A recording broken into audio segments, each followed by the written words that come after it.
Welcome and thank you for being here. Robin Vane has a new story for us today. It is called The Allotment. Find a comfortable place, settle in, and let us begin. Act 1. The plot. The allotment was number 14 at the far end of the row, and it had not been tended in over a year. Wren could see this from the gate before even stepping in. The beds had gone to weed, not the chaotic weed of a plot that had never been tended, but the particular weed of a plot that had been well kept and then abandoned, the difference visible in the underlying structure. The raised beds still sound, the paths still defined beneath the overgrowth, the ghost of someone's careful arrangement still legible under everything that had grown over it. The shed in the corner was small and wooden, and leaned very slightly to the left, which gave it a quality of having thought about falling and decided against it. The door had a latch, but no lock. Wren lifted the latch and looked inside. Tools hung on the wall, not many, but the right ones: a spade, a fork, a trowel, a hand rake, a hoe with a worn handle that had been wrapped in tape at some point and then worn through the tape. On a shelf at the back were pots in various sizes, and a stack of seed trays and a row of small brown bottles that turned out to be, on inspection, plant feeds and soil amendments, each one labeled in handwriting that was small and careful and entirely unfamiliar. Wren stood in the shed doorway and looked at all of it. The allotment had belonged to someone named P. Callum, according to the register at the site office, a person who had held plot 14 for 11 years and had given it up 6 months ago without explanation, leaving the tools and the shed contents and the perennial plants that were still, despite the neglect, attempting their season. Wren did not know anything else about P. Callum. The person at the site office had not known much either, only that the plot was now available and that the new holder was welcome to keep whatever had been left. Wren was 63 and had moved to this town 14 months ago and had spent those 14 months in the state of provisional belonging that characterizes the first year or two in a new place, knowing people well enough to say hello and not yet well enough to say much else, finding the rhythms of the town without yet feeling part of them. The allotment had been the idea of a neighbor who grew vegetables and who had said, when Wren mentioned having had a garden once, that there was a plot available and that it was something to do on a Saturday morning. Wren had not had a garden in 7 years. The last one had belonged to a house that no longer belonged to Wren. The house and the garden both part of a previous chapter, one that had ended the way chapters end, not cleanly, but finally. The allotment was not the same as a garden, but it was ground and it was available, and it was something to do on a Saturday morning. Wren signed the paperwork for Plot 14 on a Tuesday and came back on the following Saturday with nothing except a pair of old trousers and the intention of finding out what the plot was actually like under the overgrowth. The answer, over the course of that first Saturday and the 2 Saturdays following, was more than expected.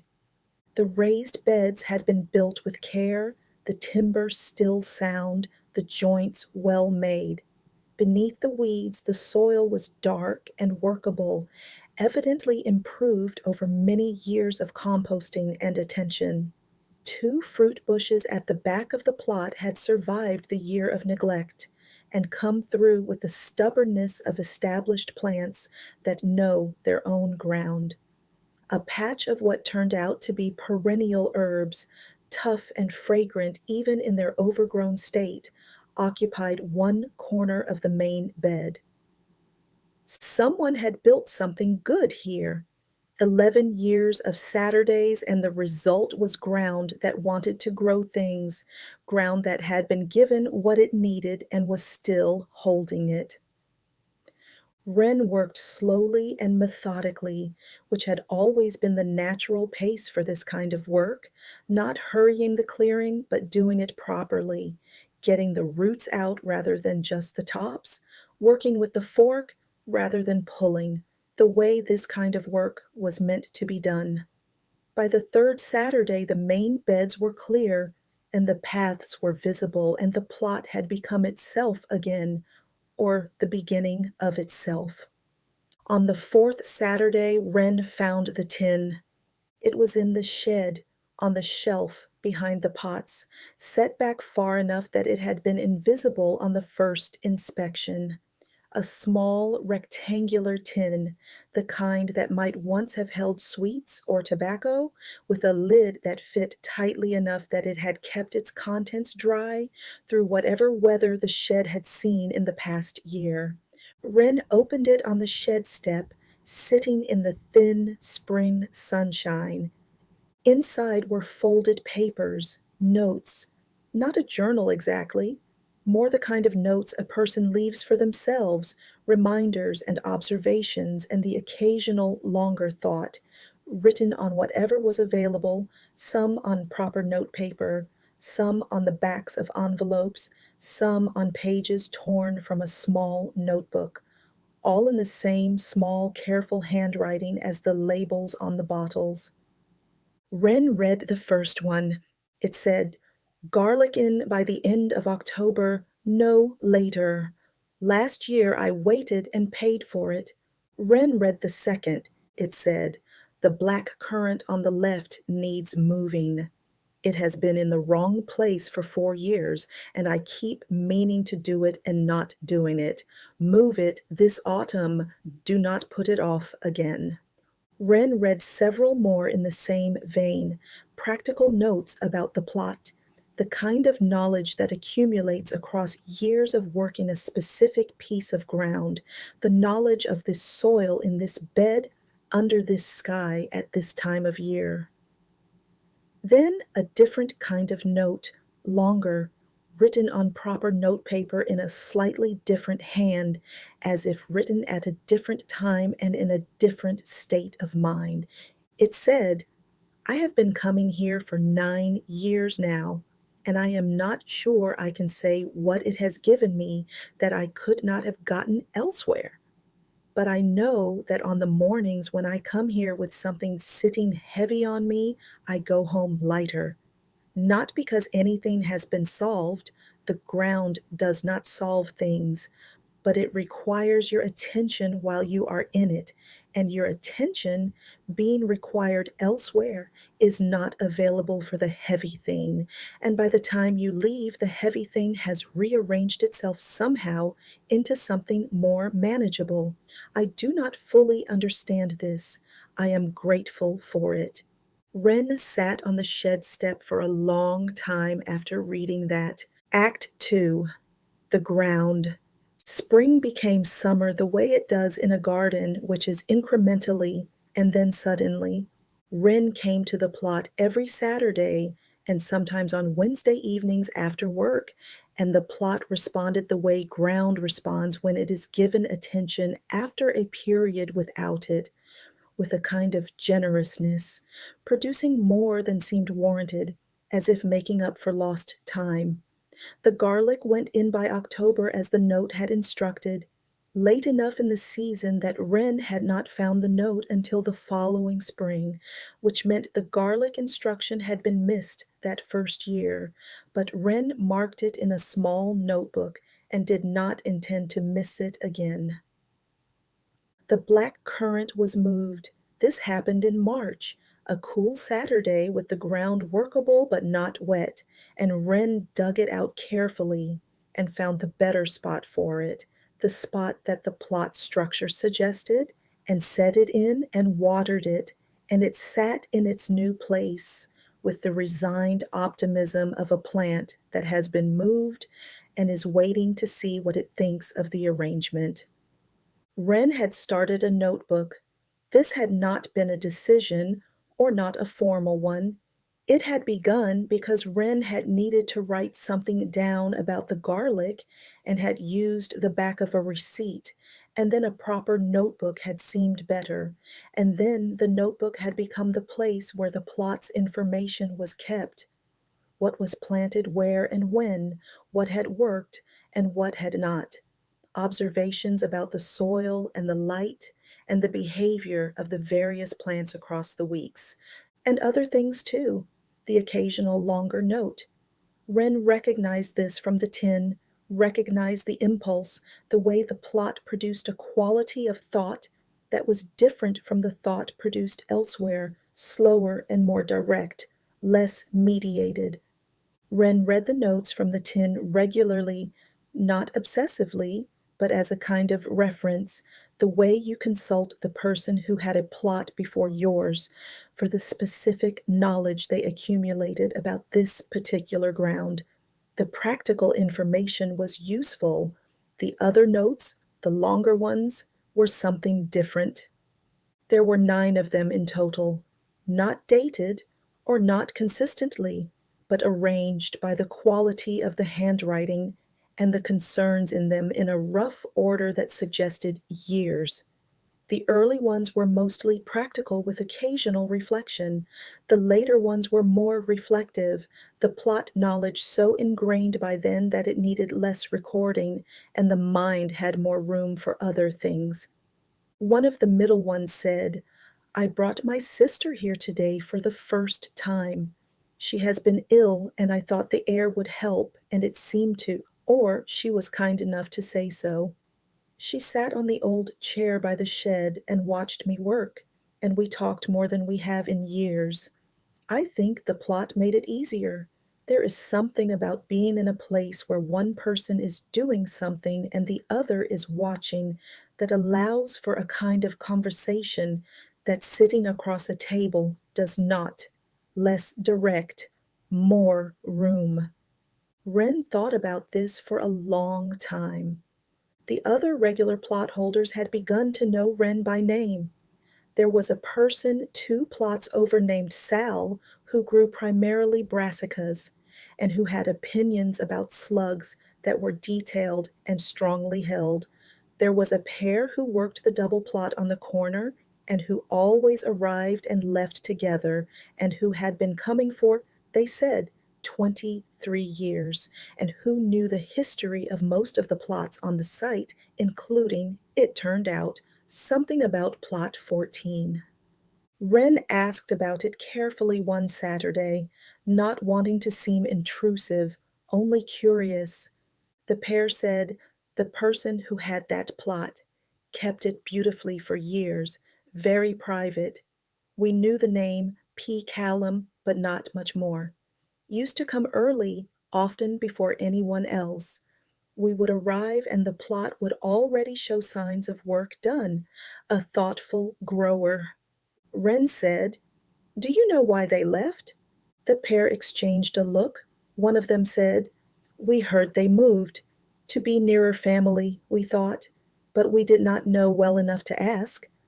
Wren nodded and thanked them and went back to the plot and stood in it for a moment, looking at the beds and the fruit bushes and the herbs and the shed leaning slightly to the left. 11 years. The plot held 11 years of someone's attention, and Wren was working inside that attention now, inside the structure someone else had built, and the soil someone else had improved, and the knowledge someone else had accumulated and left behind in a tin on a shelf. Wren had been thinking about the notes more than was strictly rational, reading them in the evenings at home, returning to the later ones particularly, the ones where the reflection was deepest, the ones where the person writing seemed to be working something out that had more to do with life than with gardening. The last note in the tin said, "I have been thinking about what this place has been. Not what I grew here, though I grew good things and I am glad of that, but what the work of it gave me, the being here every week, the attention it required, the physical quality of it. I came here in the worst years and it held me, not by solving anything, by requiring something of me. That is a thing worth understanding, I think, that to be required is to be held. Wren sat in the shed with that note and thought about being required. Before the move, before the previous chapter ended, there had been many things that required something of Wren. The house and the work and the relationship of many years and the particular texture of a life that has been built over time and is full of things that need attending to. Then the chapter ended, and Wren had come to a new town with fewer requirements and had felt, without quite knowing what to call it, the absence of being required, the slight drift that comes from having too much of your attention left over. The plot required something. It had been requiring something since the first Saturday, and the requirement had been growing as the season progressed, and the plants needed more, and the knowledge accumulated, and the notebook filled. Wren came on Saturdays and sometimes Wednesdays, and the plot needed what Wren had to give and gave back what Wren needed in return, and this exchange, quiet and physical and reliable, had been doing something that Wren was only now beginning to understand.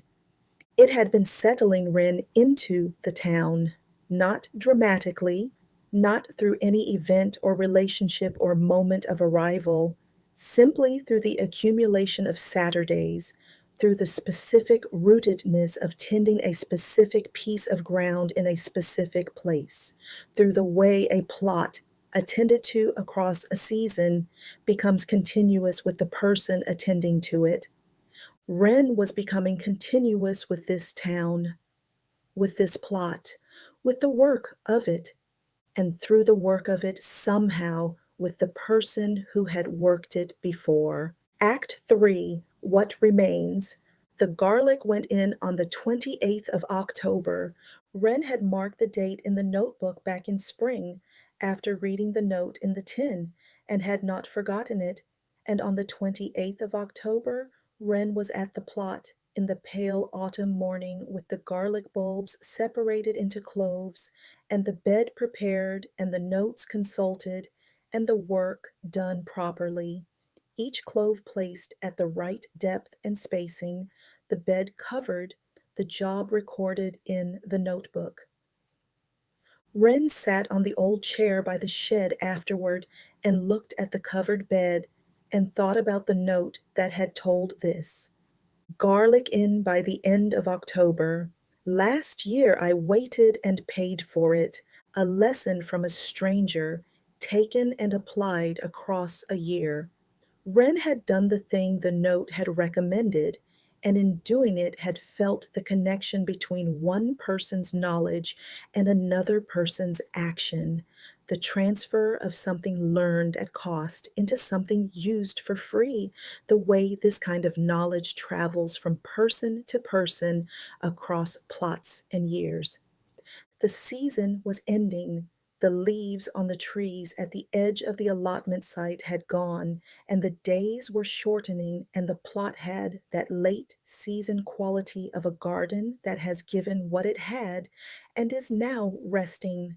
The beds cleared of the summer's work, the perennials cut back, the whole thing tidy and slightly bare, and holding its potential underground where the frost could not reach it.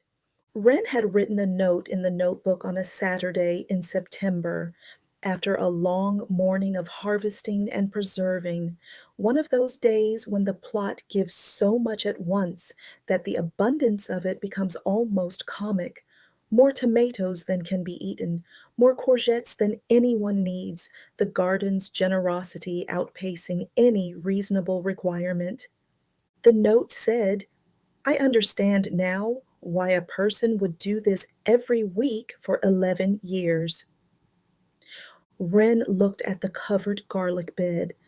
The person who had left the notes in the tin had worked this ground for 11 years and had written in that final note that the plot had held them in the worst years by requiring something of them.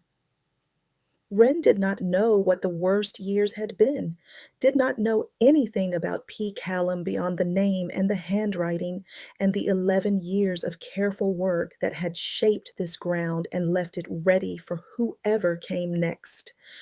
But Wren knew something about worst years, knew what it was to have a chapter end and to arrive somewhere new with the weight of the ending still present and no clear sense of what came next. And Wren knew, sitting on the old chair by the shed in the late October morning, that the plot had been doing for Wren what the tin said it had done for the person before, holding by requiring the way good ground holds what you put into it and gives back something more. Wren had become part of this town. This had happened so gradually that there was no moment to point to, only the accumulated evidence of it. The knowledge of which mornings were best for coming to the plot, the names of the people on neighboring plots, the feeling of belonging to the site's particular community, quiet and self-contained and organized around the common project of growing things in a shared space. Sal had given Wren advice about brassicas. The pair on the corner had shown Wren the site's composting system and the best place to park on busy Saturdays. A newer plot holder had appeared in August, and Wren had welcomed them the way the established plot holders had welcomed Wren, with practical information and a kind of matter-of-fact friendliness that asked nothing more than showing up and doing the work. This was how community worked here, through the work itself, through the showing up, through the particular egalitarianism of people engaged in the same physical labor with the same goals, the social distinction that operates everywhere else, suspended here among the beds and the compost bins, everyone equally subject to the weather and the slugs, and the mystery of why the courgettes did well one year and not the next. Wren had thought about writing to P. Callum. This was not an entirely rational thought. Wren did not have an address or any way of finding one, and the thought of contacting a stranger to say, "I have your plot and your tin and your notes, and I wanted you to know I read them and I grew the garlic on the right date this year," seemed like something that would require explanation Wren did not quite have. But the thought persisted, not urgently, just as a presence, the way certain thoughts persist when they are not irrational, but simply without a clear outlet. Wren opened the notebook and found a blank page near the back. At the top of the page, Wren wrote, "For P. Callum, if this plot ever finds you." Then Wren wrote, slowly and carefully in the small shed, with the October light coming through the door. "I have had your plot for one season now. I found the tin in the spring. I read everything in it more than once. The garlic went in on the 28th of October. I moved the black currant in March. It seems to have taken to the new position. I think it was right to move it, though I understand why it kept being put off. I do not know your circumstances or why you left or where you went, but I want you to know that what you built here is still here. The soil you improved, the beds you made, the fruit bushes, the herbs in the corner that came through the winter without any help from me because you had established them properly. I want you to know that someone is working this ground again and finding what you said it gave you. I did not know I needed it. I think perhaps I needed it more than I knew. I hope you are well wherever you are. I hope you have found another piece of ground to tend. I think you are someone who needs that." Wren stopped writing, sat with the notebook open on the knee and the pale October light coming into the shed and the smell of the ground outside, the particular smell of turned earth in autumn, and thought about the garlic underground in the covered bed, already doing the slow work of establishing itself, the work that would not be visible until spring. Wren would be here in spring. That was not nothing. It was, in fact, quite a considerable thing, the knowledge that there was a piece of ground in this town that expected Wren's presence, that had been given a season of attention, and would require another and another after that, and that, through the requirement of it, Wren had become, slowly and without drama, and against no particular expectation, someone who belonged here. The town was home now, not fully, not yet, the roots still shallow compared to 11 years. But the work of it was begun, and the season had been good, and the garlic was in the ground, and the note for P. Callum was in the notebook, and somewhere, in another town or another garden, a person who had built something careful and left it for whoever came next was getting on with the next thing, as we all must. Wren closed the notebook. The old chair was comfortable in the way of things that have been used for a long time by someone who found them comfortable. Wren sat in it a while longer, in no hurry to leave, listening to the sounds of the allotment site in October, the occasional voice from another plot, the rooks in the trees at the edge, the small sounds of wind in the dried stems of plants that had finished their season. It was a good morning. Wren had more of them coming. That was enough, more than enough. That was on a pale October morning with the garlic in the ground and the notebook closed on the knee and the shed at the back of a well-tended plot leaning slightly to the left, exactly the right amount. End of novel.